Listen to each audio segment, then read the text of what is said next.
C'est le journal du télétravail. 5e vague et 4e saison pour le journal du télétravail, le podcast du magazine Management que j'ai le plaisir d'animer depuis le premier jour du premier confinement. Je suis Lomique Guillot, rédacteur en chef du magazine Management, et je suis très heureux de vous retrouver pour de nouveaux épisodes de ce journal et continuer à explorer avec vous et avec nos invités toutes les facettes du télétravail, du travail en mode hybride et plus généralement des nouvelles façons de travailler. Aujourd'hui, nous allons parler flexibilité et contraintes. C'est parti. Pour le retour de notre podcast, le journal du télétravail, j'ai le plaisir d'accueillir aujourd'hui Christophe Platé, fondateur de Lundano, cabinet de conseil en management, qui a lancé Org@Work. Org@Work, c'est un outil qui se plug à Teams de Microsoft et qui permet de gérer et structurer le travail en équipe, que celle-ci soit d'ailleurs sur site ou à distance. Bonjour. Bonjour. Alors qu'on reparle d'une généralisation ou du moins d'un retour accru au télétravail pour raisons sanitaires, quelles sont selon vous, pour commencer, les erreurs des précédents confinements à ne surtout pas reproduire si on veut réussir la mise en œuvre du télétravail dans les semaines qui viennent ? Alors, on peut pas dire que ce soit vraiment une erreur, mais je pense que l'erreur qui pourrait être devant nous, c'est celle de faire du télétravail obligatoire, massif. Et pourquoi je dis qu'on peut pas vraiment dire que c'était une erreur du passé, parce qu'on a été quand même dans une situation très particulière, on n'avait pas le choix, mais là, visiblement, le choix a l'air de s'ouvrir à nous, puisque le débat est posé par certains du télétravail obligatoire. Et il y a eu déjà des prises de position, MEDEF, ministère du Travail.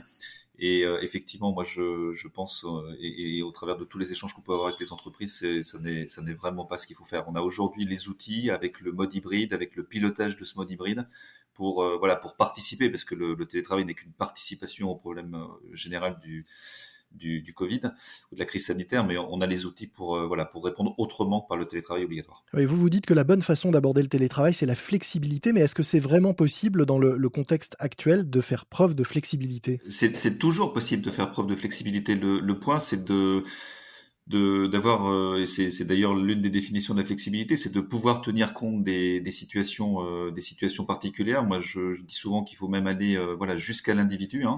Il y a des situations individuelles qui peuvent être très problématiques, y compris dans le recours au télétravail.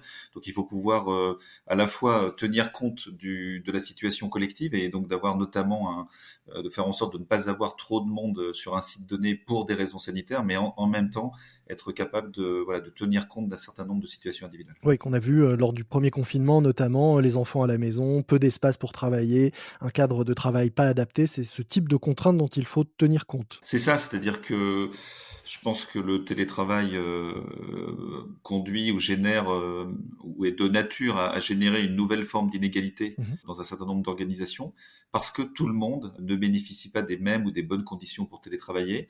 Et je parle pas seulement des logistiques, c'est aussi d'un point de vue personnel et humain. Il y a des personnes qui travaillent bien en équipe, il y a des personnes qui travaillent bien au contact de l'environnement professionnel, qui ont beaucoup plus de mal quand ils ou elles sont détachés de cet environnement-là. Donc voilà, c'est ce dosage fin qu'il faut être en mesure de faire. Et là, pour le coup, ça revient à votre première question.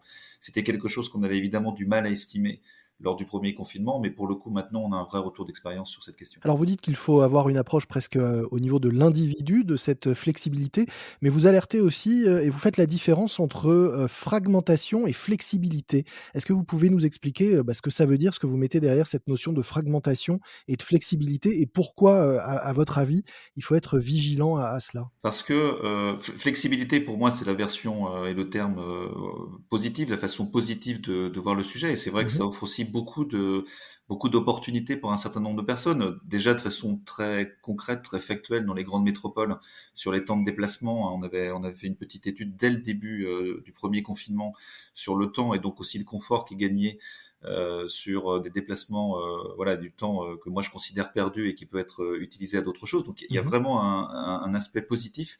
La fragmentation, c'est aussi parce que la flexibilité du travail, elle vient s'ajouter à ce que moi j'analyse comme une fragmentation de plein d'autres choses dans le monde du travail. La fragmentation sur les types de contrats. On voit que l'entreprise aujourd'hui, elle fonctionne de plus en plus avec pas seulement des CDI, mais aussi des contrats de mission, des freelances, un écosystème beaucoup plus complexe et beaucoup plus fragmenté. On a maintenant la fragmentation du lieu de travail, puisqu'on va même pour certains vers des tiers lieux.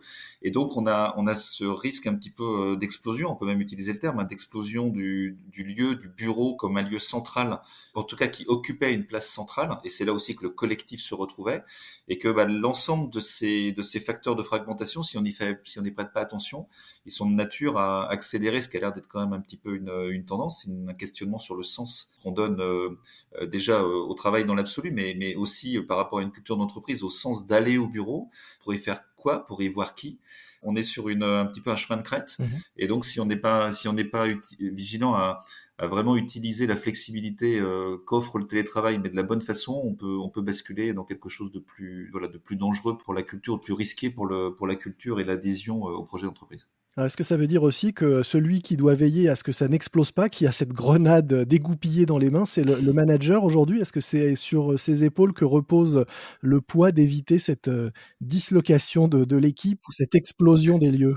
Ouais, je sais pas si c'est une grenade, mais gardons l'image, parce qu'effectivement, ça peut faire exploser le fonctionnement d'une équipe ou d'un ensemble. Et c'est vrai que le manager est complètement au centre de ça. C'est une grosse responsabilité quand même, non? Bien sûr, et c'est pas simple du tout pour lui, parce que ce manager, déjà, il a son rôle intrinsèque de manager. On lui a demandé de mettre en œuvre, on lui demande justement de piloter. En général, c'est lui qui décline la pratique du télétravail à un niveau très opérationnel. C'est lui aussi qui est en première ligne pour vivre des situations individuelles compliquées. Alors, il a le support des équipes RH avec lui, évidemment, mais c'est lui qui est en première ligne.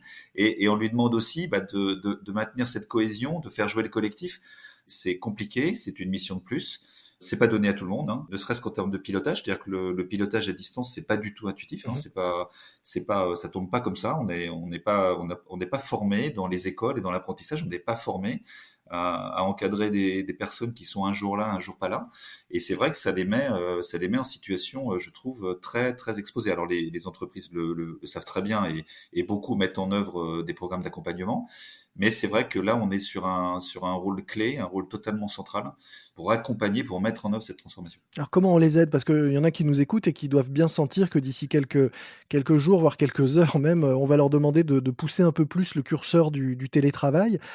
Comment on peut les aider? Qu'est-ce qu'ils peuvent mettre en place pour faciliter à la fois cette augmentation sans doute et vraisemblable des doses de télétravail et conserver une cohésion, un esprit d'équipe et une façon de travailler ensemble efficace? Comme souvent, c'est un ensemble, de contributions.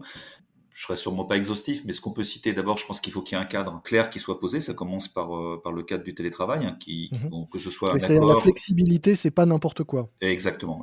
Que ce soit un accord, que ce soit une charte, une pratique, voilà. En tout cas, que ce soit clairement exposé. Est-ce que c'est 2 jours? Est-ce que c'est 3 jours? Qu'est-ce qu'on autorise? Qu'est-ce qu'on interdit? Est-ce qu'on gère un stock? Est-ce qu'on autorise des reports? Voilà, que les règles soient pas trop compliquées. Alors gérer un stock, c'est-à-dire attribuer un nombre de jours, par mois, par trimestre, Par que exemple. chacun organise à sa façon, c'est ça, par exemple? Absolument. Voilà, absolument. Que ces règles-là soient simples, qu'elles soient simples et qu'elles soient connues, qu'elles soient partagées. Qu'ensuite elles soient effectivement mises en œuvre.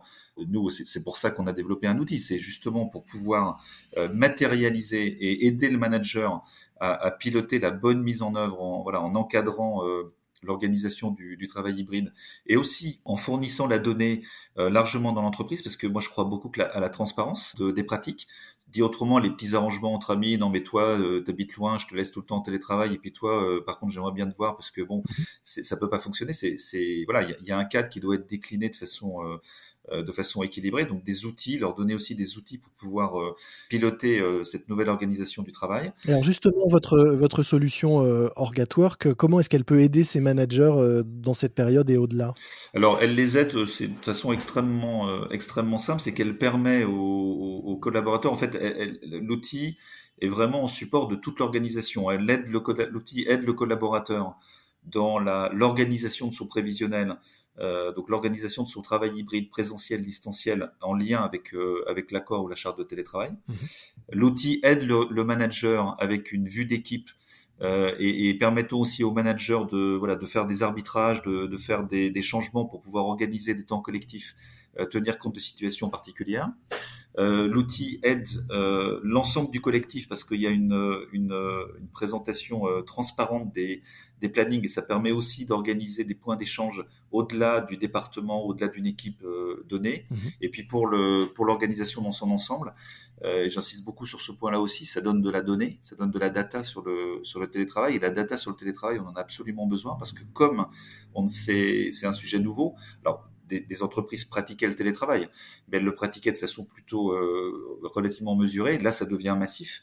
Et on commence, enfin nous, sur le parc installé, on commence à avoir de la data très intéressante sur la consommation du télétravail, sur la façon dont c'est mis en œuvre, et ça aide beaucoup les équipes RH, notamment pour préparer des éventuelles évolutions des accords aux pratiques futures. Alors vous le disiez, vous avez déjà pas mal de data. Hors cette période particulière, qu'est-ce que vous voyez se dessiner? Est-ce qu'il y a une tendance, X jours, plutôt tel jour que tel autre, tant de moments où on se retrouve tous ensemble? Quel est un petit peu le portrait robot du télétravailleur aujourd'hui? Ou hier, puisque aujourd'hui c'est un peu différent. Voilà, aujourd'hui ça risque de rebouger un petit Ouais, peu, mais hier ou avant-hier, on tourne à 2 jours, 3 jours. Alors c'est 2 jours télétravail ou 2 jours sur site? sur site et 3 jours. Voilà, c'est à peu près ce point d'équilibre, en très très généralement flexible, Mmh.